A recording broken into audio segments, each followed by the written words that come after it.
আসসালামু আলাইকুম সবাইকে। বর্তমানে আমার অবস্থান সুপারসনিক কাউন্টারের সামনে এবং আমি অপেক্ষা করতেছি আমার কোচের জন্য। আমার কোচ আসার সাথে সাথে আমি রওনা দিব ঢাকা থেকে বাঘার উদ্দেশ্যে। এই হলো আমার কোচ, কোচ নাম্বার 14 98 21।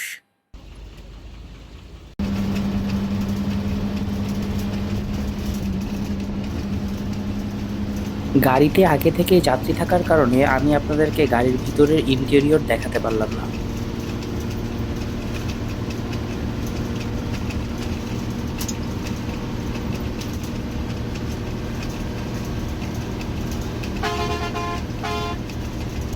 সাভারে আসার পর শুরু হয় জ্যামের দেখা। এই জ্যামে বসে থাকতে থাকতে খুবই ক্লান্ত লাগতেছিল, আর নন এসি বাস হওয়ার কারণে গরমও লাগতেছিল অনেক। এভাবেই আস্তে আস্তে আগাতে আগাতে আমরা চান্দুরা বাইপাইল ক্রস করি। অনেক সময় লেগে যায় আসলে। আধা ঘন্টা জ্যাম ঠেলার পর আমাদের অবস্থান এখন নবীনগর। আমরা যাব হাতের ডানে এবং সোজা চলে গেছে পাটুরিয়া দৌলতদিয়া ঘাট।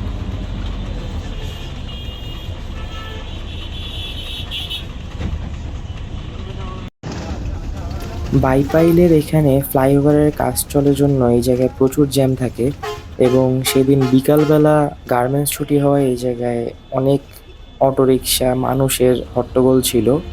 তো এইভাবে চলতে চলতে আমরা চান্দুরাতে যেয়ে পৌঁছাই। চান্দুরা যেতে আমাদের পাক্কা 2 ঘন্টা সময় লেগে যায় জ্যাম ঠেলতে ঠেলতে।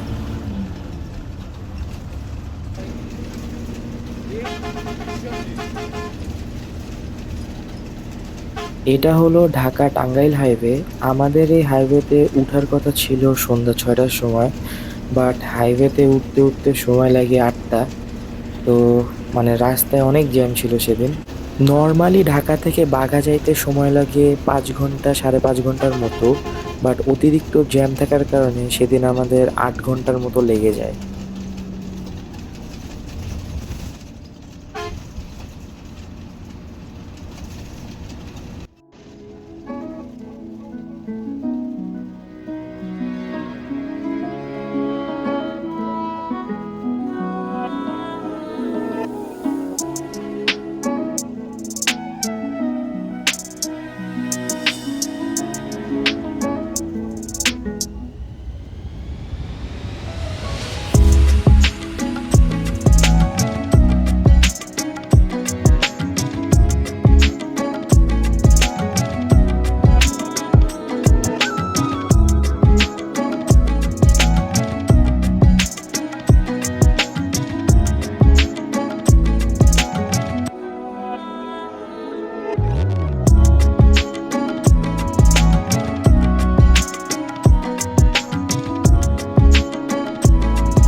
আমাদের যাত্রাবিরতি দেওয়া হয় সিরাজগঞ্জে অবস্থিত রয়্যাল রূপালী হোটেলে। এখানে সাধারণত সুপারসনির বাস যাত্রাবিরতি দিয়ে থাকে। এটা ছিল আমার বাস এবং 20 মিনিটের যাত্রাবিরতি শেষে আমরা বাঘার উদ্দেশ্যে রওনা দেই।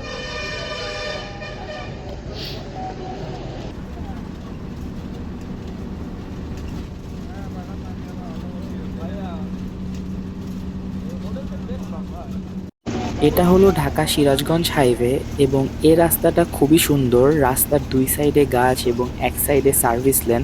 তো এই রাস্তায় কোনো জ্যাম ট্যাম কিছুই থাকে না। সকালবেলা এই রাস্তাটাকে অনেক বেশি সুন্দর লাগে। আর বর্ষার সময় তো কথাই নাই, দুই সাইডেই পানি থাকে, তখন আরও বেশি সুন্দর লাগে।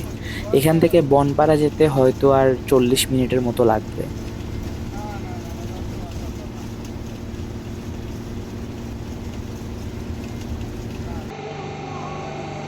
মাঝে দিয়ে ঘুমায় গেছিলাম, পরে দেখি গাড়ি ফিলিং স্টেশনের সামনে চলে আসছে। সুপারসনির সব গাড়ি এখান থেকেই তেল নিয়ে থাকে।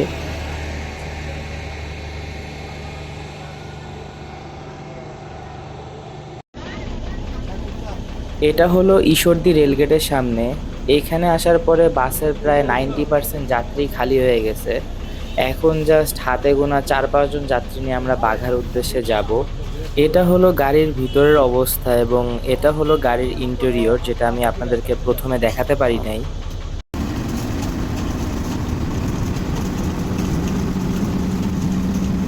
ঈশ্বরদী থেকে বাঘা যেতে আর সময় লাগবে 45 মিনিটের মতো। যদি ড্রাইভার সাহেব একটু জোরে চালায় তাহলে 30 মিনিটের মধ্যেও যাওয়া সম্ভব, কারণ এই রাস্তাটা অনেক বড় আর খুবই সুন্দর একটা রাস্তা।